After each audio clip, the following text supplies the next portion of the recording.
Okay, now इस lecture से हम एक नया चैप्टर शुरू कर रहे हैं। न्यू यूनिट, न्यू चैप्टर कह लीजिए। One of the very important units, one of the very important chapters from the section of physics. आप इस चैप्टर का इंपॉर्टेंस सिर्फ थियरी एग्जामिनेशन के पॉइंट ऑफ व्यू से ना सोचें, बल्कि ये चैप्टर आपको थियरी में सपोर्ट करेगा, कॉम्पिटिटिव एग्जामिनेशन में काफी हेल्पफुल होगा। मेरे ओपिनियन में तो आज तक ऐसी कोई कॉम्पिटिटिव एग्जामिनेशन ही कंडक्ट नहीं हुई है +2 लेवल पे जिसमें फिजिक्स सब्जेक्ट हो और ये चैप्टर इंक्लूड ना हुआ हो। ओके, सो इस बात से आप अंदाजा लगा सकते हैं कि ये कितना इंपॉर्टेंट है, और खास करके उन स्टूडेंट्स के लिए जो आगे चलकर अपना करियर, अपने एजुकेशन को इंजीनियरिंग में कंटिन्यू करना चाह रहे हैं, उनके लिए ये काफी इंपॉर्टेंट चैप्टर है। This unit, this chapter is named as magnetic fields due to electric current. ये एक ऐसा यूनिट है, या इस यूनिट में पढ़ने वाले जो कंसेप्ट्स हैं, ऐसे कंसेप्ट्स हैं जिनके डेवलप होने के बाद पूरी दुनिया बदल गई है। हमारे जीने का तरीका, जो हमारे अतराफ में अप्लायंसेस हैं, जो चीजें हम यूज करते हैं, छोटी से छोटी चीज से लेकर के कोई सोफिस्टिकेटेड मशीन भी अगर आप कंसिडर करें, तो कहीं ना कहीं उसमें इस चैप्टर का या इस चैप्टर में आने वाले कंसेप्ट्स का रोल जरूर होता है। So this is one of the major breakthrough in the history of science. बहुत इंपॉर्टेंट है।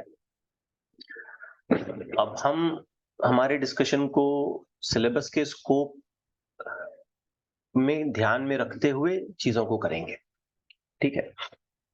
जितना हमारे +2 लेवल पर है, और इसका भी हम खास ख्याल रखेंगे कि हम जो भी डिस्कस करें वो बराबर कॉम्पिटिटिव एग्जामिनेशंस की रिक्वायरमेंट को मीट करें। वैसे देखा जाए तो इस चैप्टर को मैंने 3 अलग-अलग सेक्शंस में डिवाइड किया है। हाउएवर जो मॉड्यूल आपको मैं प्रोवाइड करूंगा वो एक सिंगल बुकलेट रहेगी। उसी में मैंने फिर 3 सेक्शन इसके बनाए हैं। पहले सेक्शन में हम कवर करेंगे मैग्नेटिज्म ड्यू टू इलेक्ट्रिसिटी, जो आज हम शुरू करने जा रहे हैं। बस थोड़ा सा पहले मैं एक इंट्रोडक्टरी आइडिया या कुछ इंट्रोडक्शन आपके सामने रखना चाहता हूं। फिर दूसरे सेक्शन में लेट मी पुट, जो सेकंड सेक्शन होगा इसका, सेकंड सेक्शन में हम कवर करेंगे force on a moving charge while the charge is in magnetic field. तो ये सेकंड सेक्शन होगा हमारा, force on a moving charge but the charge is suppose to move in already existing magnetic fields. Okay, और ये section हमने इस तरीके से डिवाइड किए हैं कि एग्जामिनेशन में जो भी अब तक पूछा गया है, जिस लेवल पर क्वेश्चंस बनाए गए हैं, उन सभी तरीके के क्वेश्चंस को हम एड्रेस कर पाए, इस हिसाब से हमने इन सेक्शंस को डिजाइन किया है या इन सेक्शन को कंपाइल किया है। और इसी चैप्टर का फिर तीसरा और आखिरी सेक्शन ये है, late me put up the heading so that you may get it very clearly. Third और आखिरी पार्ट जो है या आखिरी सेक्शन जो है इस चैप्टर का, और वो है force on a current carrying conductor when it is kept in the magnetic field. तो ऐसे हमने इसके 3 सेक्शन कर दिए हैं। ओके, हर सेक्शन में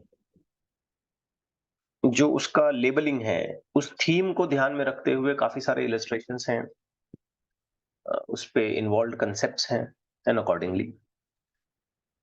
और जो लास्ट सेक्शन आएगा उसमें फिर हम कुछ डिवाइसेस, कुछ इंस्ट्रूमेंट्स के बारे में भी बात करेंगे, खास करके galvanometer and its construction and working. अब आज का जो अपना लेक्चर रहेगा, इसमें सबसे पहले तो मैं आपको कुछ इंट्रोडक्शन देना चाहता हूं कि इस चैप्टर में बेसिकली हम क्या सीखने वाले हैं, थीम क्या है इस चैप्टर का, और उसके साथ साथ कुछ लॉज और एक आध डेरिवेशन, इतने पार्ट को आज हम कवर करेंगे। So today we will be starting with the first section, the first part of the chapter you may say, that is magnetism due to electricity. अब देखिए, इलेक्ट्रिसिटी ये अपने आप में एक अलग फिजिकल कंसेप्ट है, एक अलग ही कंसेप्ट है। और मैग्नेटिज्म भी ये अपने आप में एक अलग कंसेप्ट है। इलेक्ट्रिसिटी यूजुअली हम चार्जेस के रेफरेंस में, इलेक्ट्रिक करंट के रेफरेंस में, ठीक है, करंट लॉज के रेफरेंस में स्टडी करते हैं। ओम्स लॉ हो गया, किरचॉफ्स लॉ हो गया, as per hour syllabus we talk. और जहां तक मैग्नेटिज्म की बात आती है तो मैग्नेटिज्म हम with reference to the magnet, the bar magnet in its properties, earth's magnetism and its properties, lines of forces, ठीक है, मैग्नेटिक इंडक्शन, ये इस लेवल पर स्टडी करते हैं। इसका कुछ हिस्सा हमने क्लास 11th में भी पढ़ा है। लेकिन यहाँ पर हमको एक बड़ा अजीब सा और यूनिक सा कॉम्बिनेशन देखने को मिल रहा है, जिसमें हम कह रहे हैं मैग्नेटिज्म ड्यू टू इलेक्ट्रिसिटी। मतलब हम एक इस तरीके के मैग्नेटिज्म के बारे में यहाँ डिस्कस करने वाले हैं जिसका रीजन इलेक्ट्रिसिटी है। एक ऐसा मैग्नेटिज्म, एक ऐसी मैग्नेटिक प्रॉपर्टी, एक ऐसा मैग्नेटिक बिहेवियर जो एग्जिस्टेंस में आता है, ओरिजिन में आता है, बनता है बिकॉज ऑफ इलेक्ट्रिसिटी। ये अपने आप में बहुत यूनिक फिनोमेना है। ये अपने आप में एक बहुत बहुत बहुत बड़ा साइंटिफिक ब्रेक थ्रू है। ओके, बहुत हिस्टोरिक एकदम। क्योंकि मैग्नेटिज्म का एक अलग क्राइटेरिया हमारे सामने है, इलेक्ट्रिसिटी का एक अलग क्राइटेरिया हमारे सामने है, लेकिन इस चैप्टर में इस लेवल पे हम ये कह रहे हैं कि मैग्नेटिज्म वो जो इलेक्ट्रिसिटी की वजह से बने। अब तक तो हमारे नॉलेज में वैसे ही मैग्नेटिज्म्स थे जो नेचुरली एग्जिस्ट करते हैं, नेचुरली एग्जिस्टिंग रॉक्स जो एज अ मैग्नेट हम यूज करते हैं। लेकिन यहाँ हम एक ऐसे मैग्नेटिज्म की बात करने वाले हैं जिसका ओरिजिन, जिसको बनाने का रीजन, जिसका कॉज इलेक्ट्रिसिटी है। इलेक्ट्रिसिटी इन द सेंस आप यहाँ कह सकते हो इलेक्ट्रिक करंट है। कंबाइनली इस चीज को कभी कभी इलेक्ट्रोमैग्नेटिज्म भी कहा जाता है, ठीक है, इलेक्ट्रोमैग्नेटिज्म ऐसे भी कहा जाता है इसको कभी कभी। Okay, it's a common word given to the behaviour. Now let's have certain basics about it. बहुत सिंपल तरीके से हम शुरू कर रहे हैं, ये बिल्कुल कहानी की शुरुआत समझने की कोशिश करते हैं कि ये सब हुआ कब, कैसे इन चीजों का डेवलपमेंट हुआ, कहां से आई ये सारी चीज। So let's have a very very introductory concept of it. ये सब शुरू होता है 1820 में, 1820, इन द ईयर 1820। ठीक है, हम इसको टाइमलाइन पर कह सकते हैं वेरी रिसेंटली, ठीक है, ऐसे सेंचुरीज के टाइमलाइन पर हम कह सकते हैं कि अभी अभी 150-200 साल पहले हम ऐसे कह सकते हैं, ठीक है, क्योंकि साइंटिफिक इन्वेंशंस और उनकी डिस्कवरी ये इतना रैपिडली होती गई है कि पिछले 100 सालों में तो पूरी हिस्ट्री उलट पुलट हो गई इसकी, है ना। इस लिहाज से, इस पॉइंट ऑफ व्यू से मैं कह रहा हूं कि रिसेंटली 1820 एक साइंटिस्ट थे जिनका नाम था ऑर्स्टेड। ऑर्स्टेड, इन्होंने एक डिस्कवरी की, इन्होंने एक कंसेप्ट हमारे सामने ला के रखा, ठीक है, और वो बड़ा ही इंटरेस्टिंग सा कंसेप्ट है। और उनकी डिस्कवरी जो है, उनका जो इंफॉर्मेशन मिली उनको, वो एक एक्सपेरिमेंट का रिजल्ट है। अब क्या एक्सपेरिमेंट उन्होंने परफॉर्म किया, जरा ध्यान से देखते हैं। So what he did, he has just taken a wire, ठीक है, and just near by this wire उन्होंने एक मैग्नेटिक नीडल को पॉइंट आउट करके रखा था, पाइवोट करके रखा था, कह लीजिए। अब ये जो वायर यहाँ पे इस्तेमाल हो रही है, ये नॉन मैग्नेटिक मटेरियल की बनी हुई है, हो सकता है कॉपर की हो या एल्यूमिनियम की हो। तो ऐसा मटेरियल जो मैग्नेट के साथ किसी किस्म का कोई डायरेक्ट इंटरेक्शन नहीं कर सकता है, कोई इंटरेक्शन इसमें नहीं होता है। तो हम ये अंदाजा लगा सकते हैं कि ऐसी सूरत में ये निडल मैग्नेटिक प्रॉपर्टीज को दिखाते हुए नॉर्थ और साउथ की डायरेक्शन में अपने आप को ओरिएंट करेगी और वहीं वो रेस्ट में रहेगी, है ना, ये जानते हैं ना हम सब। हम्म। अब फिर इन्होंने क्या किया कि इस वायर में करंट फ्लो कराना शुरू किया। लेकिन ख्याल रहे कि ये वायर एक ऐसे मटेरियल से बनी है जिसका मैग्नेटिज्म से दूर दूर तक कोई लेना देना नहीं है। ऐसा नहीं है कि मैं यहाँ आयरन की वायर इस्तेमाल कर रहा हूँ और फिर मैं नीडल रख रहा हूँ तो ये नीडल अट्रैक्ट हो गई, ऐसा कुछ नहीं है। ये वायर मैं इंटेंशनली कह रहा हूँ यहाँ पे कॉपर या एल्यूमिनियम की है, जिससे नीडल का कोई अट्रैक्शन नहीं बनता है, कोई मैग्नेटिक प्रॉपर्टी यहाँ पे क्रिएट नहीं होती है, नीडल अपने हिसाब से रेस्ट में है नॉर्थ और साउथ पॉइंटिंग डायरेक्शंस में। फिर इन्होंने क्या किया कि इस वायर में करंट फ्लो कराना शुरू किया। अब देखें जरा, करंट फ्लो कराते हैं तो जैसे ही हम इसमें करंट फ्लो कराते हैं, हम एक बहुत यूनिक बिहेवियर यहाँ पे देखते हैं। ये देखिए, एक बैटरी लगा दी, उस वायर में करंट फ्लो हो रहा है, ये की लगा दी, ये करंट कंट्रोल करने के लिए रियोस्टेट लगाया एंड सो ऑन। तो जैसे ही हम यहाँ पे करंट फ्लो कराते हैं तो हम एक बड़ा यूनिक सा बिहेवियर, एक बड़ा यूनिक सा ऑब्जर्वेशन यहाँ पे ये करते हैं कि ये नीडल हल्का सा डिफ्लेक्ट हो जाती है, नीडल में डिफ्लेक्शन आता है। Now this observation is very shocking and surprising कि नीडल क्यों डिफ्लेक्ट हुई। क्योंकि नीडल का डिफ्लेक्ट होना मींस सामने से कोई दूसरा ऐसा मटेरियल आना चाहिए जिसमें मैग्नेटिक प्रॉपर्टी है, या कोई मैग्नेटिक फील्ड डेवलप हो जाना चाहिए। अब ऐसा तो नहीं है कि कॉपर की वायर में करंट फ्लो कराने के बाद वो अचानक से आयरन की वायर बन जाती है और नीडल और उसका अट्रैक्शन होता है, ऐसा तो नहीं। Before flowing the current and after flowing the current and during flowing the current, copper wire तो कॉपर वायर ही रहती है। तो ये काफी शॉकिंग उनके लिए एक्सपीरियंस था और स्टेट के लिए कि नीडल क्यों डिफ्लेक्ट हुई। I think he might have checked it 1000 times कि भाई नीडल क्यों डिफ्लेक्ट हो रही है। करंट बंद करके देखा, चालू करके देखा, बढ़ा के देखा, कम करके देखा, रिवर्स करके देखा, whatever he might can do, he might have done there and checked। तो हर बार उन्होंने एक ही ऑब्जर्वेशन किया कि जैसे ही इसमें से करंट फ्लो होना शुरू हो जाता है, ये नीडल डिफ्लेक्ट हो जाती है। इनफैक्ट द एक्सपेरिमेंटल आउटकम ऐसा भी है कि अगर हम करंट का मैग्नीट्यूड बढ़ा देते हैं तो नीडल का डिफ्लेक्शन एंगल भी बढ़ जाता है। 1 एम्पियर की बजाय 10 एम्पियर फ्लो कराते हैं तो यहाँ पे नीडल ज्यादा डिफ्लेक्ट हो जाती है।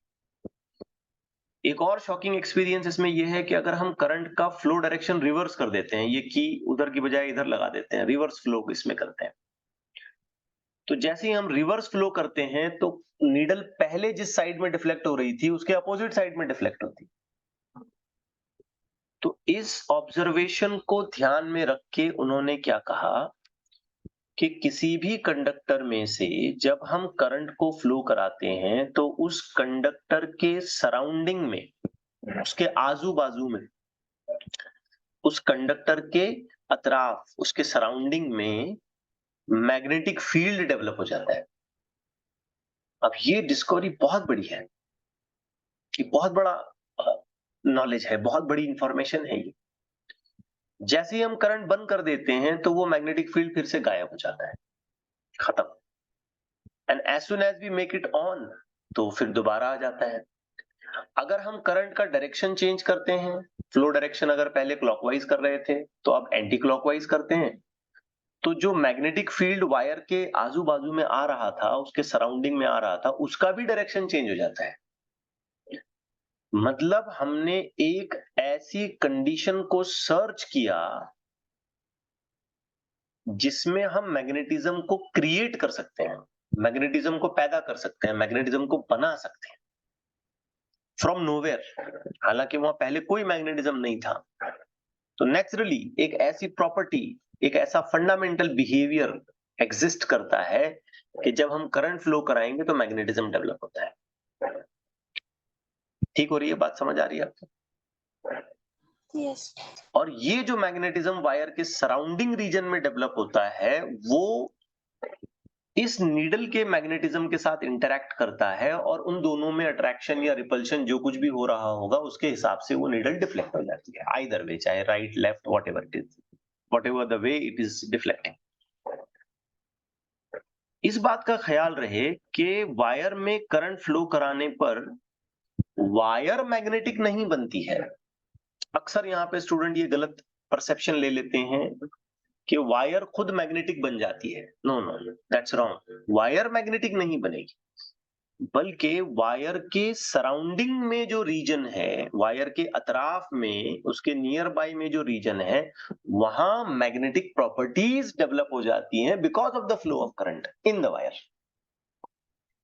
नहीं तो कई बार हम ऐसे सोचने लग जाएंगे कि ये वायर खुद मैग्नेटिक बन गई। नो, वायर मैग्नेटिक नहीं बनती है। और इनफैक्ट आप करंट बंद कर दें तो ये वायर बिल्कुल अपने ओरिजिनल प्रॉपर्टीज पर चली जाएगी, इसका कोई लेना देना नहीं है कि इसके बाजू में मैग्नेटिक फील्ड आया था अभी थोड़ी देर पहले। जैसे ही करंट बंद कर दिया तो ये वापस अपनी ओरिजिनल प्रॉपर्टीज में चली जाएगी। तो ये है ऑरस्टेड एक्सपेरिमेंट। अब इसके कंक्लूजन्स उन्होंने कुछ इस तरीके से दिए कि जब हम करंट फ्लो कराएंगे तो मैग्नेटिज्म डेवलप हो जाएगा सराउंडिंग द वायर। करंट ज्यादा करने पर हमें ज्यादा मैग्नीट्यूड का मैग्नेटिक फील्ड मिलेगा। करंट की डायरेक्शन रिवर्स करने पर मैग्नेटिक फील्ड का डायरेक्शन भी हमको रिवर्स होके मिलता है। And all these magnetism is developing surrounding to the wire, surrounding to the conductor in which the current is flowing.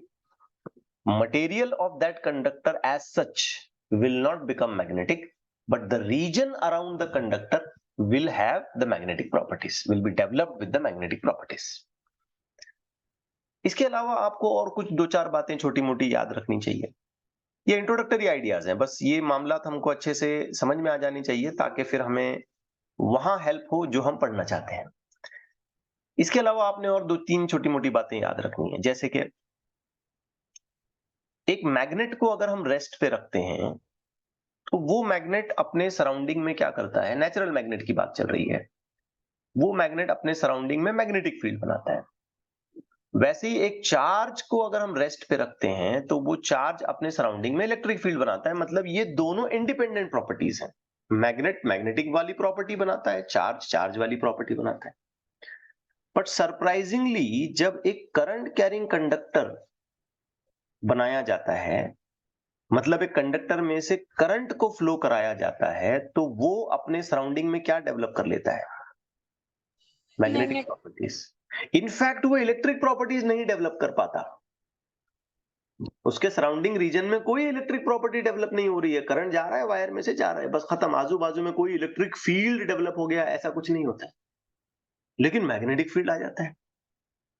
अच्छा, अभी ये भी याद रखना है हमें कि करंट की बजाय अगर हम एक छोटा सा चार्ज ले लें, एक इलेक्ट्रॉन या एक प्रोटॉन, और उसको हम यूनिफॉर्म वेलोसिटी से फ्लो कराएं, तो वो अपने सराउंडिंग में इलेक्ट्रिक फील्ड भी बनाएगा और उसके साथ साथ मैग्नेटिक फील्ड भी बनाएगा।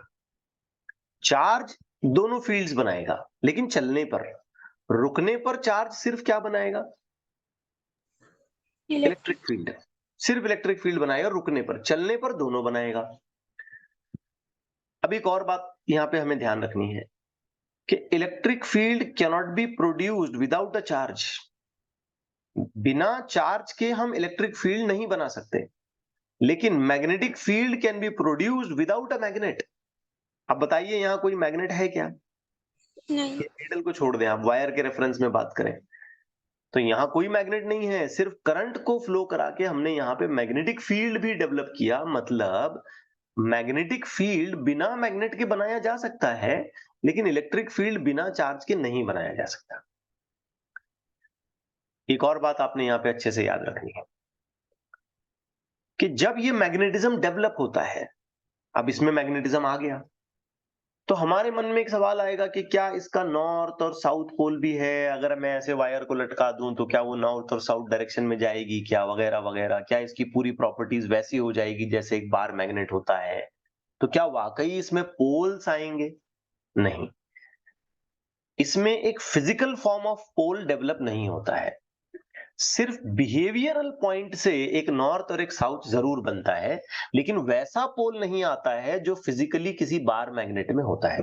हाँ, ये जरूर होगा कि physical parameter, physical point of view से नहीं, बिहेवियरल पॉइंट ऑफ व्यू से एक फेस नॉर्थ की तरह बिहेव करेगा और दूसरा फेस साउथ की तरह बिहेव करेगा। लेकिन ख्याल रहे, ऐसा फिजिकल पॉइंट ऑफ पोल जैसा बार मैग्नेट में होता है वैसा नहीं बनेगा।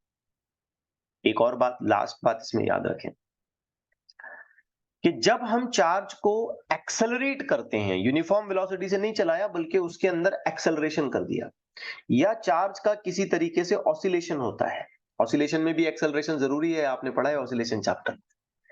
तो एनी हाउ यहाँ पे मेन एस्पेक्ट है कि चार्ज को क्या किया जाए, एक्सेलरेट, या तो डायरेक्ट किया जाए या उसे ऑसिलेट कराया जाए।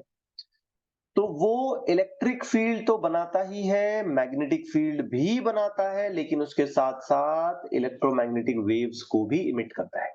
मतलब एक साथ एक चार्ज तीन तीन चीजें करेगा। अगर हम उसे एक्सेलरेट करें तो एक्सेलरेट करने पर वो चलेगा, चलने से मैग्नेटिक फील्ड आएगा, क्योंकि वो चार्ज है इसलिए वो इलेक्ट्रिक फील्ड तो बनाएगा ही, लेकिन इसके साथ साथ एक और एडिशनल चीज होगी, वो इलेक्ट्रोमैग्नेटिक वेव बनाएगा। इलेक्ट्रोमैग्नेटिक वेव मतलब वही सारी अपनी X rays, gamma rays, ultraviolet light, infrared, visible light, heat, तो वो इलेक्ट्रोमैग्नेटिक वेव्स बनाएगा। ठीक है, तो ये कुछ बेसिक बातें आपने इन एडिशन याद रखनी है। फाइनल इसका वन लाइन स्टेटमेंट अगर मैं बनाना चाहता हूं तो मैं बस ये कहूंगा कि हमें किसी तरीके से इलेक्ट्रिक करंट चाहिए, और उस इलेक्ट्रिक करंट के नतीजे में, उस इलेक्ट्रिक करंट के रिस्पॉन्स में, उस इलेक्ट्रिक करंट की वजह से हम क्या डेवलप कर पा रहे हैं? Magnetic field. Magnetic field. That's very important. Now one thing is very crucial here, कि ठीक है भाई, आप बता रहे हो मैग्नेटिक फील्ड डेवलप हो रहा है, और आप ये भी बता रहे हो कि इसमें अगर आपने डायरेक्शन ऑफ करंट को चेंज कर दिया तो मैग्नेटिक फील्ड का, करंट का डायरेक्शन भी, मैग्नेटिक फील्ड का डायरेक्शन भी चेंज हो रहा है, और ये सब कुछ ज्यादा करंट के लिए ज्यादा मैग्नेटिक फील्ड आ रहा है, and everything, you have got long story. But हमें ये बताइए कि वो मैग्नेटिक फील्ड का डायरेक्शन हम कैसे निकालेंगे, किस तरीके से हम इसके डायरेक्शन को आइडेंटिफाई कर सकते हैं? Now to identify the direction हम एक सिंपल सा रूल अप्लाई करते हैं, जिसे हम कहते हैं राइट हैंड थंब रूल। बड़ा आसान सा रूल है, और ये रूल सभी स्टूडेंट्स को एकदम अच्छे से आना चाहिए, क्योंकि थ्रू आउट द चैप्टर ये रूल हम शायद 1000 बार अप्लाई करेंगे। बहुत सारे न्यूमेरिकल्स करने हैं इसमें, हर छोटी छोटी बात को हमको बार बार right hand thumb rule, right hand thumb rule करना पड़ेगा, तो बहुत केयरफुली सुने। एंड इट्स वेरी इजी बच्चों। सपोज हमारे पास एक वायर है, ये ऐसी वायर है, स्ट्रेट कंडक्टिंग वायर है। अब हमने इसमें बताया कि करंट ऐसे ऊपर की तरफ जा रहा है, लाइक दिस। ठीक है, डायरेक्शन ऑफ करंट आप इसमें पता कर लें सबसे पहले। Now right hand thumb rule कैसे अप्लाई किया जाएगा? तो right hand thumb rule apply करने के लिए मैं फुल स्क्रीन यूज करता हूं, आप सभी देखें जरा। ओके, तो right hand thumb rule apply करने के लिए आपने क्या करना है, ये कंडक्टिंग वायर की बात की थी हमने, ऐसी, कैमरे में दिख रहा है सबको? मान लीजिए इसका जो टिप है वो करंट का डायरेक्शन है, तो right hand thumb rule apply करने के लिए आपने इस वायर को ऐसे इमेजिन करना है कि अपने राइट हैंड में होल्ड किया है, लाइक दिस। ठीक है, अब राइट हैंड में होल्ड करते वक्त आप दो काम करेंगे। थंब को स्ट्रेच रखेंगे हमेशा in the direction of current, तो थंब ऊपर जा रहा है in the direction of current. अब इसको होल्ड करने के लिए आप अपने फिंगर्स की जो ग्रिप बनाने वाले हैं, देखिए उसके लिए आपने फिंगर्स को कैसे घुमाया। ठीक है, ये आपने फिंगर्स को ऐसे घुमाया, तो हमारा ये कहना होगा कि यहां मैग्नेटिक फील्ड भी ऐसे ही इस वायर के सराउंडिंग में घूमता है। समझ आ रही है बच्चों बात? यस और नो? यस। इस वायर में अगर करंट ऊपर जा रहा है तो इसमें मैग्नेटिक फील्ड ऐसे सराउंडिंग में घूमेगा। ये देखिए, इसको ऐसे फील करिए जरा, ये ऐसे घूमेगा। ठीक है ना? तो अब घूमते वक्त देखिए, यहां इस डायरेक्शन में मैग्नेटिक फील्ड ऐसा होगा, फिर इसे घूमना है तो इस डायरेक्शन में ऐसे पीछे की तरफ जाएगा, फिर ऐसे घूम के इस डायरेक्शन में इधर आएगा, फिर ऐसे घूम के इस डायरेक्शन में इधर जाएगा, तो ये एक सर्कल ऐसा पूरा कर लेगा जो ऐसा होगा। अब आप बोलेंगे सर हम तो हमेशा ऐसे ही होल्ड करेंगे। नहीं, अगर हमने करंट का डायरेक्शन रिवर्स किया, सोचें आप, तो आपने अब ऐसे होल्ड नहीं करना है, आपने थंब को करंट की डायरेक्शन में ले जाना है और अब ऐसे होल्ड करना है। तो अब मैग्नेटिक फील्ड पूरा रिवर्स ऑर्डर में आ गया। देखें, आप ध्यान दे रहे हैं, ये पूरा रिवर्स ऑर्डर में आ गया। इस डायरेक्शन में ऐसा आया, फिर ऐसे सामने से घुमा, फिर ऐसे घुमा, ये ऐसा घूम रहा है। अब मैं यहां पर इंटेंशनली क्लॉकवाइज और एंटी क्लॉकवाइज ये वर्ड्स इस्तेमाल नहीं कर रहा हूं, क्योंकि इमेज जो है वो मेरी मिरर में बनती है, तो डायग्राम बनाते वक्त मैं आपको बताऊंगा कि क्लॉकवाइज और एंटी क्लॉकवाइज वो सेंस कैसा लेगा। तो रफली एक आइडिया आ गया आपको कि यहां पर मैग्नेटिक फील्ड कैसे बनने वाला है, और राइट हैंड थंब रूल में हम कैसे काम करेंगे। यस? यस। ओके, सो ये वायर हमने इस्तेमाल की। स्क्रीन क्लियर हो गई बच्चों आपको? Yes sir. तो ये वायर हमने यूज की, हमने कहा कि इसमें करंट ऐसे ऊपर की तरफ जा रहा है। अब इसमें अगर मैं मैग्नेटिक फील्ड दिखाने की कोशिश करूंगा तो क्या मैग्नेटिक फील्ड का जो सर्कल है वो मैं ऐसे दिखाऊंगा बेटा? फिंगर्स को ग्रिप देते हुए देखो ध्यान से, हम्म, ऐसे दिखाऊंगा, ये फील कर पा रहे हो बच्चों आप? This is very important, don't miss any part of it. Yes, ये magnetic, this is the magnetic field in this situation. Getting it right? yes, ना इस चीज को बच्चों अगर मैं और केयरफुली बनाने की कोशिश करूं ना, तो यहां पे आपने फील करना है इस बात को। ये करंट चल रहा है ना बेटा, तो मैग्नेटिक फील्ड इस वायर के लेफ्ट की तरफ अगर मैं दिखाता हूं, लेफ्ट की तरफ, तो बच्चों वो बाहर की तरफ आ रहा होगा, बाहर की तरफ आ रहा होगा। ठीक है, इसे आप जरा सभी कंफर्म करेंगे मुझे कि आपने ये बात अच्छे से समझ ली। और राइट की तरफ अगर मैं दिखाता हूं ना, तो वो अंदर की तरफ जा रहा होगा। कैसे? जरा इस वायर को अपने फिंगर से पकड़ने की कोशिश करिए, तो आप देखेंगे कि इधर राइट की तरफ आपके फिंगर्स अंदर घुसते हैं, फिर मुड़ के वायर के पीछे से लेफ्ट की तरफ जब वो आते हैं तो ऐसे बाहर निकलते हैं फिंगर की टिप्स। आ रही है ना बेटा बात समझ में? yes, दिख रहा है? राइट की तरफ आपके फिंगर्स को अंदर जाना पड़ेगा, टिप्स का डायरेक्शन अंदर हो जाएगा, फिर ये कर्ल होके घूमेंगे, वायर के पीछे से टर्न लेंगे, वायर के पीछे से टर्न लेने के बाद वायर के लेफ्ट वाले पोर्शन पर आप देखेंगे कि फिंगर के टिप्स जो है ना ऐसे बाहर आ रहे हैं। तो अगर करंट ऐसे ऊपर जाता है तो इसके राइट में डायरेक्शन ऑफ मैग्नेटिक फील्ड अलग आएगा और लेफ्ट में अलग आएगा। सामने की तरफ अलग आएगा, पीछे की तरफ अलग आएगा, सामने की तरफ राइट की तरफ जाएगा, पीछे की तरफ लेफ्ट की तरफ जाएगा। आ रहा है बेटे बात समझ में? yes, हालांकि दोनों साइड में मैग्नेटिज्म सेम होगा, सेम डिस्टेंस अगर मैं लेता हूं ना तो मैग्नीट्यूड दोनों साइड में सेम होगा, लेकिन डायरेक्शन ऐसे निकालना पड़ेगा। अच्छा जरा सोचिए कि अगर मैं इसी वायर को ऐसे करंट के रेफरेंस में बताता हूं, तो क्या आप मुझे बता सकते हैं लूप कैसा बनेगा? लूप ऐसे बनने वाला है, लेकिन इस लूप का सेंस कैसा बनेगा?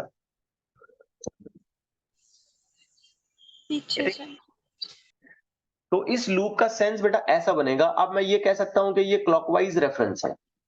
हम्म, अगर मैं इसे इन रेफरेंस बताने की कोशिश करूं कि डायरेक्शन कैसा होगा, तो इस तरफ देखें, इस तरफ अंदर की तरफ जा रहा होगा और इस तरफ बाहर की तरफ। ये सिंबल्स आप जानते हैं ना, सर्कल के अंदर डॉट लगाते हैं हम तो वो बाहर की तरफ वाला सिंबल होता है, और सर्कल में जब हम क्रॉस लगाते हैं तो वो अंदर की तरफ वाला सिंबल होता है।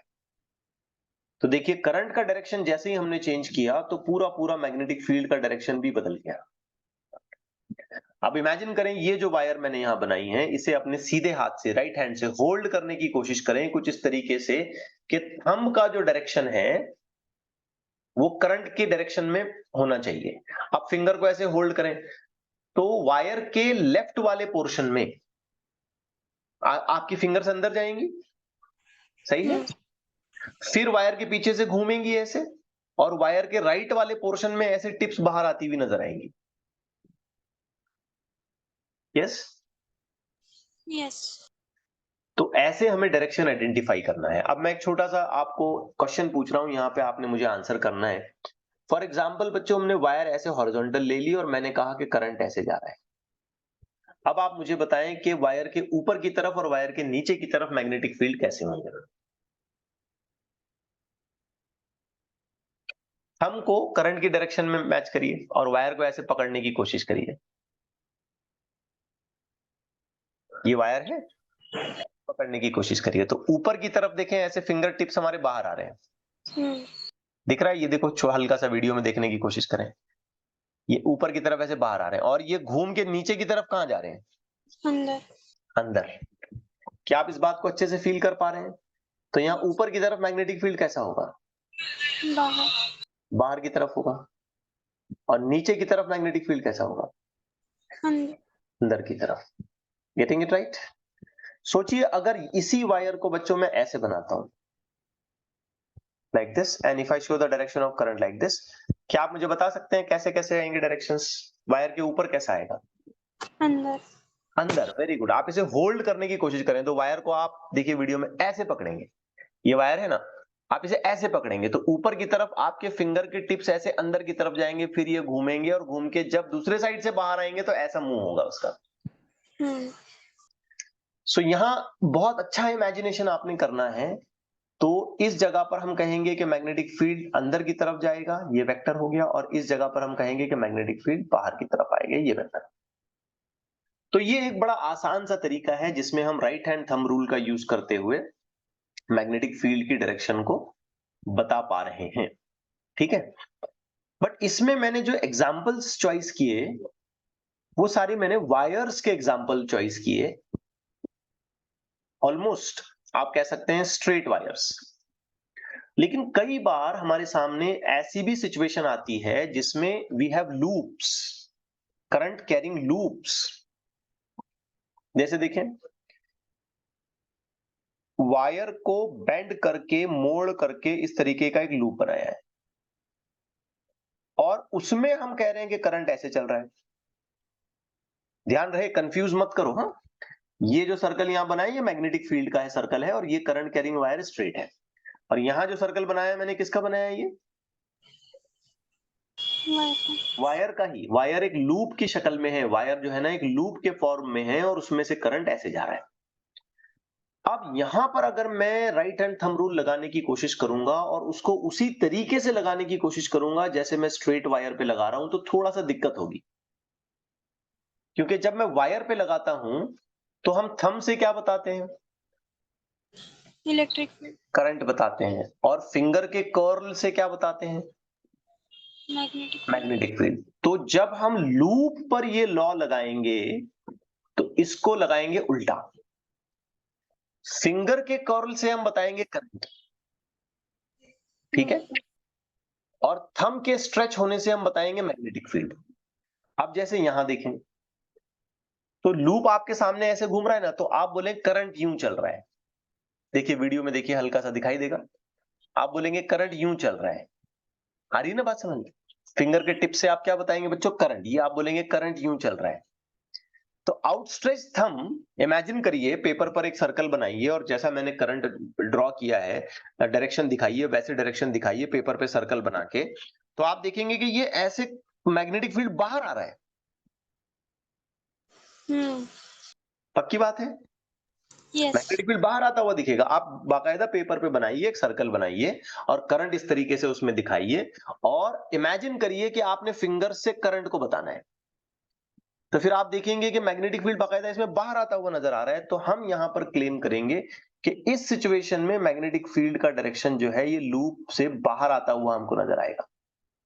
ये जो बी मैं लिख रहा हूं ना बच्चों, ये मैग्नेटिक फील्ड के इंडक्शन की वैल्यू है।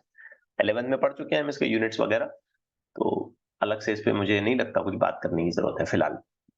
तो ये मैग्नेटिक फील्ड की डायरेक्शन होगी। अब इसी चीज को बेटा अगर हम ऐसे बनाते हैं, हॉरिजॉन्टल लूप बनाते हैं, ध्यान से देखें, थोड़ा सा आपको फीलिंग आ जाएगा। और करंट को यूं दिखाते हैं।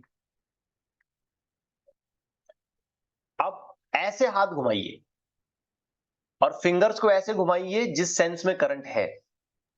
तो थंब क्या ऐसे वर्टिकली ऊपर जाता हुआ नजर आ रहा है? यस। Very good.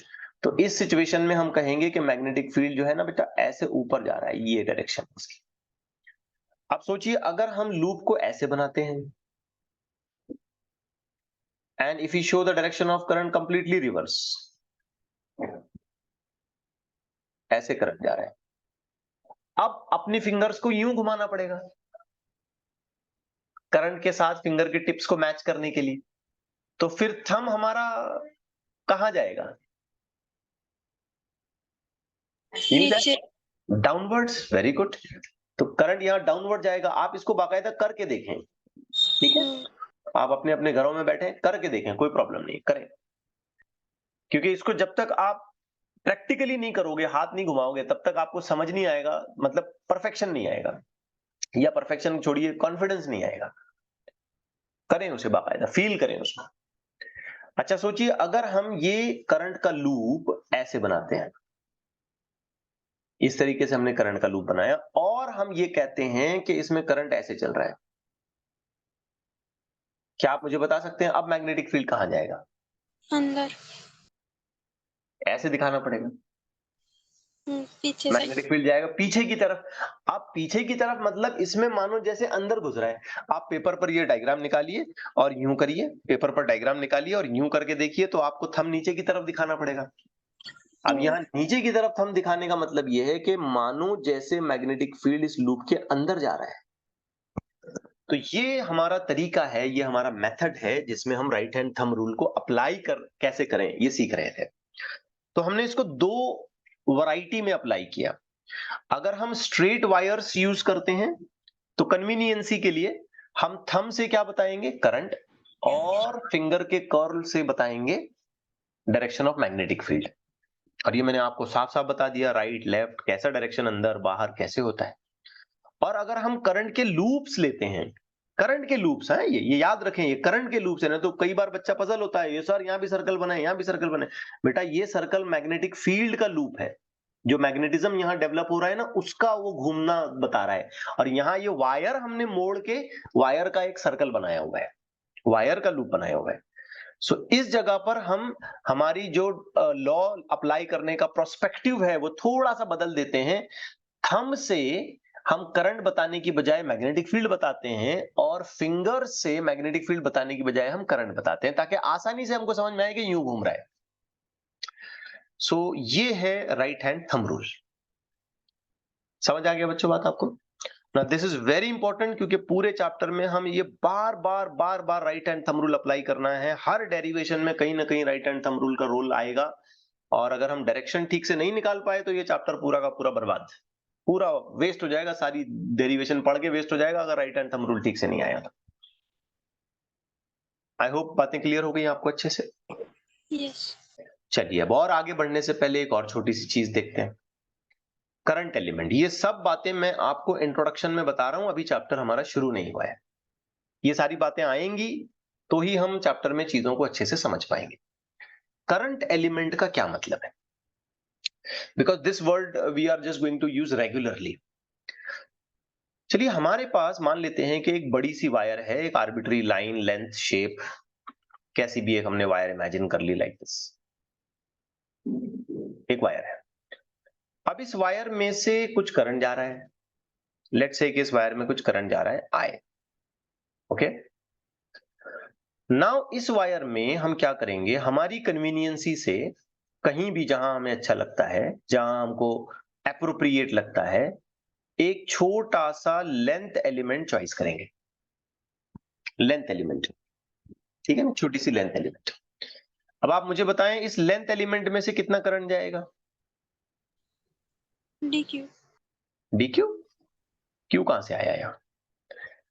आंसर है उतना ही जितना वायर में से जा रहा है, क्योंकि जो करंट यहाँ एंटर कर रहा है वही करंट इस एलिमेंट से जाएगा। इसमें कोई लंबा चौड़ा सोचने की जरूरत नहीं है। So it will be carrying the same current as that of the wire. तो हम कह सकते हैं कि भाई इसमें भी जो करंट जा रहा है ना वो उतना ही है जो वायर का करंट आए। अगर हम ये प्रोडक्ट बना लें आई डीएल, ये प्रोडक्ट निकालें हम, बाकायदा मल्टीप्लीकेशन इसका, आई का मैग्नीट्यूड और डीएल की वैल्यू उसका भी मैग्नीट्यूड, तो इसी चीज को हम कॉल करते हैं करंट एलिमेंट। ठीक है, लेंथ और लेंथ और इलेक्ट्रिक करंट का प्रोडक्ट। छोटी लेंथ है लेकिन पूरी लेंथ नहीं, करंट एलिमेंट के नाम पर पूरी वायर नहीं लेने, small length. Very interesting point here कि जो करंट एलिमेंट है ये वेक्टर क्वांटिटी है। कैसी क्वांटिटी है ये? Vector, it's a vector quantity. Now you may ask sir अगर वेक्टर क्वांटिटी है तो डायरेक्शन क्या है? तो बच्चों इसका डायरेक्शन वही है जो करंट का डायरेक्शन है। ठीक है, direction same as that of current. जिस डायरेक्शन में करंट जा रहा है करंट एलिमेंट का डायरेक्शन भी वही है। हमें इसे इस तरीके से इसलिए ट्रीट करना है कि आगे चल के हमें डिस्टेंसेस और एंगल्स के लिए कुछ क्रॉस प्रोडक्ट्स लेने पड़ते हैं कैलकुलेशंस करते वक्त। तो उस वक्त हम सिर्फ लेंथ अलग से नहीं गिनेंगे, सिर्फ करंट अलग से नहीं गिनेंगे, बल्कि हम सीधे सीधे करंट एलिमेंट ले लेंगे. सो it will be giving us a kind of multiplication between I and DL, and treating this as a vector quantity will help us. तो ये है छोटा सा आइडिया करंट एलिमेंट का. ये सारी बातें आपको अच्छे समझ में आ गई बच्चों? यस. Yes. अब हम शुरू कर रहे हैं पहला section, first part, section 1, magnetism due to electricity. अब ये तो हमको समझ आ गया, अच्छे से समझ में आ गया कि इलेक्ट्रिसिटी की वजह से, यानी कि करंट के फ्लो करने की वजह से, या इन शॉर्ट कह सकते हो चार्ज के मूव करने की वजह से हमें मैग्नेटिज्म मिल रहा है. और एक ऐसा मैग्नेटिज्म जो आर्टिफिशियल है. जब हम चाहें तब बनाएं, जब हम चाहें बंद करना तब बंद कर दें. कोई परमानेंट मैग्नेटिज्म नहीं है, कोई नेचुरल मैग्नेटिज्म नहीं है कि भाई हमने कुछ रॉक निकाली और रॉक के अंदर मैग्नेटिज्म है और वो हमेशा से था और आगे भी रहेगा. ऐसा कुछ नहीं है. बटन दबाएं, करंट फ्लो कराएं, जब जब करंट फ्लो होता रहेगा, जितना जितना करंट फ्लो होता रहेगा, उतना उतना मैग्नेटिज्म हमें मिलता रहेगा. डायरेक्शन रिवर्स करना चाहते हैं, करंट का फ्लो डायरेक्शन रिवर्स कर दें, मैग्नेटिज्म भी अपोजिट मिल जाएगा. तो ये आइडिया तो हमको ऑर्स्टेड ने बता दी. बट ऑर्स्टेड ने इतनी बड़ी इंफॉर्मेशन तो दे दी हमें कि भाई मैग्नेटिज्म मिलेगा, लेकिन उसने हमें ये नहीं बताया कि जो मैग्नेटिज्म मिलेगा उसका मैग्नीट्यूड कितना है, कितना मैग्नेटिज्म मिलेगा, उसने ये नहीं बताया. खाली मैग्नेटिज्म मिलेगा और मिल भी रहा है, practically proved. But the amount, the magnitude, the factors on which this magnetism will depend, कुछ भी नहीं बोला. कोई दूसरी इंफॉर्मेशन नहीं दी एक्सेप्ट दैट के करंट पर वो डिपेंड करता है ना. इसके अलावा कुछ बताया क्या उसने? नहीं बताया. सो ये क्वेश्चन बिल्कुल अनआंसर्ड रहा कि मैग्नेटिज्म कितना मिलेगा, जो मैग्नेटिक फील्ड हमें मिलेगा, जो मैग्नेटिक इंडक्शन वहां पे डेवलप हो रहा है, वो कौन से पैरामीटर्स पर डिपेंड करता है, और एक्चुअल में उस डेवलप होने वाले मैग्नेटिज्म की क्या मैग्नीट्यूड है, इसके बारे में कोई उसने इंफॉर्मेशन नहीं दी. अब यहां रोल शुरू होता है दो फ्रेंच साइंटिस्ट का. फ्रेंच साइंटिस्ट बियो सेवा, नाम गौर से सुनिए, क्या है? बियो सेवा. ठीक है ना, ये टी साइलेंट है और इधर भी टी साइलेंट है फ्रेंच प्रोनाउंसिएशन में. अब यहां अपन अपने हिसाब से बोलने लग जाएंगे तो बोल देंगे बहुत बुरी तरीके से बायोट सरवॉट. ऐसा नहीं. करेक्ट प्रोनाउंसिएशन क्या है इसका? बियो सेवा. टी साइलेंट, यहां भी टी साइलेंट. ठीक है. एनीवे, बायोट सरवॉट बोल के पढ़े, बियो सेवा बोल के पढ़े, पढ़ना वही है, और लिखते वक्त स्पेलिंग्स बराबर से लिखेंगे. तो ये दो फ्रेंच साइंटिस्ट हैं, इन्होंने हमें ये बताया कि जो मैग्नेटिज्म डेवलप होगा उसका मैग्नीट्यूड क्या होगा, वो कौन से फैक्टर्स पर डिपेंड करेगा, और उसे कैसे कंट्रोल किया जा सकता है. तो बाकायदा इन्होंने जो बताया वो एक लॉ के फॉर्म में हमारे सामने आ गया, एक फुल लेंथ लॉ, एक कंप्लीट लॉ. आइए समझते हैं कि वो लॉ क्या है. तो व्हाट दे हैव डन, एक आर्बिट्री सी लेंथ की वायर ले ली. ठीक है ना, मैं वायर के लिए यही कलर यूज करूंगा अभी. एक आर्बिट्री सी लेंथ की वायर ले ली. अब इस वायर में इन्होंने करंट फ्लो करा दिया. आए अपनी मर्जी से इन्होंने कहीं भी एक छोटा सा लेंथ का एलिमेंट चॉइस कर दिया, डीएल. हम समझ सकते हैं कि इसमें से जाने वाला करंट भी आई होगा. चॉइस किए गए लेंथ एलिमेंट से कहीं दूर इन्होंने एक पॉइंट पी कंसिडर किया. पॉइंट पी की डिस्टेंस इन्होंने बताई आर, क्योंकि मैग्नेटिज्म आपको तो सराउंडिंग में गिनना है, वायर थोड़ी खुद मैग्नेटिक बनने वाली है. मैग्नेटिज्म तो आसपास आ रहा है, इसलिए आसपास में सराउंडिंग में कहीं उन्होंने एक पॉइंट पी ले लिया कि भाई हमको यहां मैग्नेटिज्म गिनना है. अब इन्होंने एक एंगल भी मेजर किया between the current element and the distance position. इसको भी एक वेक्टर की तरह मान ले चले, जरूरत पड़ने पर इसको भी आप एक वेक्टर की तरह ले सकते हैं. तो करंट एलिमेंट और ये जो पोजीशन वेक्टर है, इसके बीच में इन्होंने एक एंगल गिना थीटा. अब कहानी कुछ ऐसी है, सबसे पहला पॉइंट इन्होंने ये कहा कि जो भी मैग्नेटिज्म डेवलप होगा, मैं उसे डीबी लिख रहा हूं, डीबी मतलब छोटा मैग्नेटिज्म, इतनी छोटी एलिमेंट की वजह से, पूरा magnetism B, magnetic induction B, छोटा डीबी, घबराने वाली बात नहीं है ना, समझ पा रहे हैं ना? यस तो पहली बात इन्होंने ये बताई कि जो भी मैग्नेटिज्म यहाँ पे आएगा, मैग्नेटिक इंडक्शन यहाँ पे आएगा, वो डायरेक्टली प्रोपोर्शनल होगा to the magnitude of current. और बिल्कुल लॉजिकल बात है, ज्यादा करंट ज्यादा मैग्नेटिज्म, क्या नई बात नहीं है। सेकंड पॉइंट, उन्होंने कहा कि जो भी मैग्नेटिक फील्ड यहाँ पे डेवलप हो रहा है वो भी डायरेक्टली प्रोपोर्शनल होगा लेंथ ऑफ द एलिमेंट और लेंथ ऑफ द वायर। अब ये भी समझने वाली बात है बेटा, क्योंकि मैग्नेटिज्म को आना कहाँ है, वायर के सराउंडिंग में। अब तुम बहुत छोटी सी वायर इस्तेमाल कर रहे हो तो उसका सराउंडिंग पोर्शन भी कम है, तो मैग्नेटिज्म भी कम आएगा। लेकिन अगर तुमने बड़ी वायर इस्तेमाल की तो इधर भी मैग्नेटिज्म आ रहा है, इधर भी आ रहा है, इधर भी आ रहा है, इधर भी आ रहा है, इधर भी आ रहा है, अकॉर्डिंगली उसका इफेक्टिव वैल्यू बढ़ जाएगा। तो सेकंड पॉइंट क्या कहा उन्होंने, it is directly proportional to the length of the wire. तीसरा और बड़ा अहम पॉइंट, उन्होंने ये कहा कि ये मैग्नेटिज्म डायरेक्टली प्रोपोर्शनल होगा sine of angle theta. Point P तुमने कहां चॉइस किया, इस पर भी डिपेंड करेगा। अगर वायर के बिल्कुल सामने सीधा परपेंडिकुलरली चॉइस करते हो, एंगल थीटा 90 बनाते हो, तो maximum value, because sine 90 will take 1।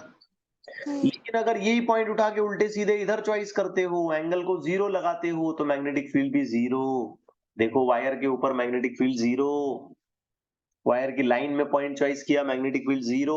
और ये बात मैं बार बार दोहरा रहा हूं कि मैग्नेटिक फील्ड कहां आने वाला है, वायर में या वायर की लेंथ पर नहीं आने वाला है, कहां आने वाला है, सराउंडिंग वायर। तो पॉइंट पी आप कितने एंगल पे लगा रहे हो, इन दोनों वेक्टर्स के बीच में कितना एंगल बन रहा है, उसका साइन फैक्टर ये इसके साथ भी डायरेक्टली प्रोपोर्शनल है। चौथी चीज उन्होंने कही, fourth and the very important point, आपको क्या लगता है क्या इसमें डिस्टेंस अपना कोई रोल प्ले करेगा? ऑफ कोर्स करना चाहिए डिस्टेंस को। अगर हम ये पॉइंट काफी दूर सिलेक्ट कर दें, एकदम दूर ले जाएं, तो क्या मैग्नेटिज्म वीक हो जाएगा? और अगर इस पॉइंट को हम काफी नजदीक ले आते हैं तो हम देखेंगे कि मैग्नेटिज्म काफी स्ट्रांग हो जाएगा। तो पता चला कि डिस्टेंस कम होने पर मैग्नेटिज्म ज्यादा है, मतलब inverse relation. And they find out that it's inverse square relation, जैसे कि कूलम्स लॉ में होता है, जैसे ग्रेविटेशनल लॉ में होता है, वैसे यहाँ ये एक फंडामेंटल काइंड ऑफ फोर्स है। याद रखिए कुदरती है, ये सिर्फ कंट्रोल हमको मिला, हम क्या इसको पैदा नहीं कर रहे हैं, हम क्या इसको जनरेट नहीं कर रहे हैं, क्रिएट नहीं कर रहे हैं, सिर्फ कंट्रोल कर पा रहे हैं कि भाई करंट फ्लो कराएंगे तो मैग्नेटिज्म आएगा, अब हम कंट्रोल करेंगे। लेकिन ये फिनोमेना होना कि करंट फ्लो करने पर मैग्नेटिज्म आएगा, इस पे हमारा काबू नहीं है, हम चाहे तो इसको रोक नहीं सकते। सो ये फंडामेंटल है, it's one of the fundamental, that's why we say electromagnetic force fundamental force, one of the category of fundamental force में आता है ये, gravitational, electromagnetic, nuclear, weak and strong, 4 fundamental forces पढ़ चुके हैं ना। Anyhow, तो बायोट-सावर्ट लॉ ने ये 4 फैक्टर्स ढूंढ के निकाले, जिनमें से ऑलमोस्ट हमको ये पहले वाला तो पता ही था कि करंट ज्यादा करोगे तो मैग्नेटिक फील्ड ज्यादा हो जाएगा। अब इन सभी बातों को अगर हम एक कंबाइंड स्टेटमेंट की तरह लिखें तो बेटा हम इसको ऐसे लिख सकते हैं, dB is directly proportional to, ध्यान से देखें, I dl sin थीटा, ये सारा कुछ न्यूमरेटर में जाएगा because it is directly proportional, and then divided by a factor of r square, ये जाएगा डिनोमिनेटर में। Getting it? यस अब बारी आती है कि हम इस प्रोपोर्शनैलिटी को हटाएं और यहाँ इक्वालिटी लाएं, इक्वेशन बनाएं, इसका लॉ कंप्लीट करें। ये तो प्रोपोर्शनैलिटी के हिसाब से लॉ हो गया, बोर्ड्स में भी क्वेश्चन आता है स्टेट बीओ सेवॉग लॉ, तो फिर आपको ये सारी बातें प्रॉपरली लिखनी है। Now the question is that कि हम इस प्रोपोर्शनैलिटी को हटाएं और यहाँ पर कोई कांस्टेंट लाएं। अब सवाल ही पैदा होता है कि हम कौन सा कांस्टेंट लाएं। अक्सर जो कांस्टेंट इंट्रोड्यूस किए जाते हैं वो based on certain conditions of experiment होते हैं। यहाँ क्या है, तो यहाँ गौर करने वाली बात है, again I am going to repeat the same statement, कि यहाँ मैग्नेटिज्म किधर डेवलप हो रहा है, सराउंडिंग टू द वायर। तो इसका मतलब यह है कि वायर के सराउंडिंग में कैसा मीडियम है, ये भी एक इंपॉर्टेंट फैक्टर होगा। अगर इस वायर को हमने एयर में रखा तो कितना मैग्नेटिज्म आएगा, वैक्यूम में रखा तो कितना मैग्नेटिज्म आएगा, अगर इस वायर को हम मान लीजिए कोटिंग वोटिंग चढ़ा के पानी के अंदर रखते हैं तो कितना मैग्नेटिज्म आएगा, क्योंकि वहां तो सराउंडिंग चेंज हो गई, वाटर आ गया, कोई ऑयल आ गया, कोई दूसरा मटेरियल आ गया, क्योंकि मैग्नेटिज्म को अल्टीमेटली आना है इसके सराउंडिंग में। अब सराउंडिंग में क्या है ये भी काफी इंपॉर्टेंट है। तो हम यहां पर एक कांस्टेंट इंट्रोड्यूस कर रहे हैं बच्चों, ध्यान से सुने, इस कांस्टेंट का नाम है म्यू 0/4 पाई। 4 पाई तो नंबर कांस्टेंट है, ये जो म्यू 0 है इसे कहा जाता है परमिएबिलिटी। क्या कहेंगे इसको? परमिएबिलिटी। परमिएबिलिटी। और जब हम इसके साथ 0 लगाते हैं तो पढ़ते हैं परमिएबिलिटी ऑफ फ्री स्पेस, बिल्कुल वैसे जैसे हम एप्सिलॉन 0 के साथ पढ़ते थे permittivity of free space electrostatics में। ये आगे सब कंटिन्यू करते हैं, I dl sin theta divided by r square. इसको 4-5 बार आप रिपीट कर लें, आपको ये याद होना चाहिए, mu naught upon 4 pi I dl sin theta upon r square. Now let me put up certain descriptions about the permeability of free space. ये descriptions आपने अच्छे से याद रखने हैं, बहुत केयरफुली आपने इन descriptions को याद रखना है, क्योंकि ये एग्जामिनेशंस में एमसीक्यूज में पूछे गए हैं। सबसे पहली बात तो ये कि इसका नाम है परमिएबिलिटी ऑफ फ्री स्पेस, जिसकी वैल्यू, जिसका मैग्नीट्यूड फॉर फ्री स्पेस हम निकालते हैं 4 पाई इंटू 10⁻⁻⁷। ये नंबर याद रखना चाहिए, बिल्कुल वैसे जैसे हम एप्सिलॉन नॉट के लिए याद रखते हैं ना 8.85 इंटू 10⁻⁻12। 1/4 पाई एप्सिलॉन नॉट के लिए भी हम याद रखते हैं ना 9 इंटू 10⁻9। वैसे म्यू नॉट का क्या वैल्यू आएगा, 4 पाई इंटू 10⁻⁷। आप दोहराएं इसे, 4 पाई इंटू 10⁻⁷। यूनिट की तरफ ध्यान दें बच्चों, तो इसका यूनिट है weber per ampere metre. Weber per ampere metre. Sometimes we may use another unit of Newton per ampere square. We may use a unit as Tesla meter per ampere. We may use a unit as Henry per meter. Now ये सारे units आपने याद रखने हैं, because इसके MCQs में अलग अलग यूनिट्स कई बार एग्जामिनेशंस में पूछे गए हैं, including the board examination. And we may have its dimension as m1 l1 t minus 2 and I minus 2. Now I'm not interested to derive the dimension, आप डायरेक्टली इसको याद रखें। Getting the point? ये है permeability with the value of 4 pi into 10⁻⁷। अब थोड़ा बहुत हम इस डीबी पर भी बात करते हैं। अगर किसी ने हमसे ये पूछ लिया कि नहीं भाई हमको डीबी नहीं चाहिए, हमको टोटल वैल्यू ऑफ बी चाहिए, तो चुपचाप इसका आप क्या करें, इंटीग्रेशन। इसका इंटीग्रेशन कर लें। म्यू नॉट 4 पाई फैक्टर्स कांस्टेंट है, बाहर आ जाएंगे। आई गिवन करंट अगर कांस्टेंट है वो भी बाहर आ जाएगा। साइन थीटा अगर कांस्टेंट तरीके से लिया गया है तो वो भी बाहर आ जाएगा। इंटीग्रेशन डीएल पे रन होगा, छोटी लेंथ का इंटीग्रेशन करेंगे तो पूरी लेंथ मिल जाएगी, and accordingly we may get an answer. Getting it right? अब ये जो बी या डीबी हम लोग बोल रहे हैं ना, इसे हम कहते हैं मैग्नेटिक इंडक्शन। क्या नाम देंगे इसको? Magnetic induction. Magnetic induction. Getting it? और इसका यूनिट है टेस्ला। टेस्ला इसका यूनिट है। Tesla after the great scientist Tesla. ठीक है, ये कैपिटल आना चाहिए यहाँ पे, नहीं फुल नेम तो स्मॉल में आएगा, सिंबॉलिकली कैपिटल बराबर। टेस्ला। दूसरा यूनिट है इसका वेबर पर मीटर स्क्वायर। सीजीएस में एक और यूनिट है इसका गॉस। गॉस। और ये कन्वर्जन भी याद रखिए, ये भी एग्जामिनेशन में पूछा गया है। 1 tesla corresponds to 10⁻⁴ gauss. Gauss ऐसे भी बोलते हैं। Dimensions will go m1 l0 t minus 2 and I current factor -1. Getting it right? Now, if anyone want to write it in vector forms, ये भी एक इंपॉर्टेंट पैरामीटर है कि भाई हम इसको वेक्टर फॉर्म में कैसे लिखें, क्या तरीका है वेक्टर फॉर्म में लिखने का। क्योंकि अल्टीमेटली ये जो डीबी फैक्टर है या बी फैक्टर है, ये तो वेक्टर है, हम तो डायरेक्शंस बताते हैं इसके बाकायदा। तो बहुत ध्यान से देखिए बच्चों, इसको अगर हम वेक्टर फॉर्म में लिखना चाहते हैं तो ये हो जाएगा d b as a vector is equal to mu naught upon 4 pi. इसको हम कुछ नहीं कर सकते, आई को हम कुछ नहीं कर सकते, हम लेंगे d l cross r upon r cube. Notice किया आपने क्या किया मैंने, ये डीएल भी एक लेंथ एलिमेंट है ना, करंट एलिमेंट, वेक्टर, आइडियल, समझे नहीं समझे?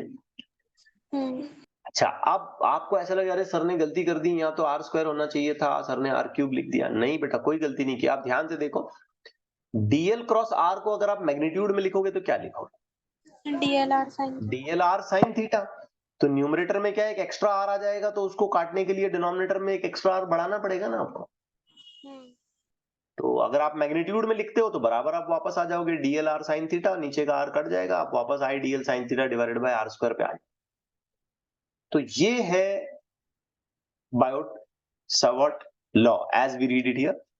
फ्रेंच प्रोनाउंसिएशन में हम बोलेंगे बियो सेवा लॉ। Getting it? yes अब चैप्टर में हमें आगे कैसे बढ़ना है? वैसे आज मैंने प्लान किया था कि एक आध डेरिवेशन भी ले लूं, but it will take long time. ठीक है, यहां तक का इत्मीनान से चीजें आपको समझा दी, यही काफी है। बट चैप्टर में अभी हमको आगे ऐसे बढ़ना है कि हमें इसके एप्लीकेशंस देखने हैं। अलग अलग तरीके के, अलग अलग शेप्स के हमारे सामने लूप्स होंगे या वायर्स होंगे जिनमें हमें मैग्नेटिज्म निकालना है इस लॉ का यूज करते हुए। तो लॉन्ग डेरिवेशंस बनते हैं इसके 3-3 मार्क्स के, और जो एंड रिजल्ट्स आएंगे वो भी काफी इंपॉर्टेंट होंगे, क्योंकि उन्हीं रिजल्ट्स का यूज करके हम फिर एमसीक्यूज को सॉल्व करने की कोशिश करेंगे। सो इन द कमिंग क्लास हम इसके एप्लीकेशंस पर बात करेंगे। ठीक हो गया? रुक जाए फिर यहाँ पे।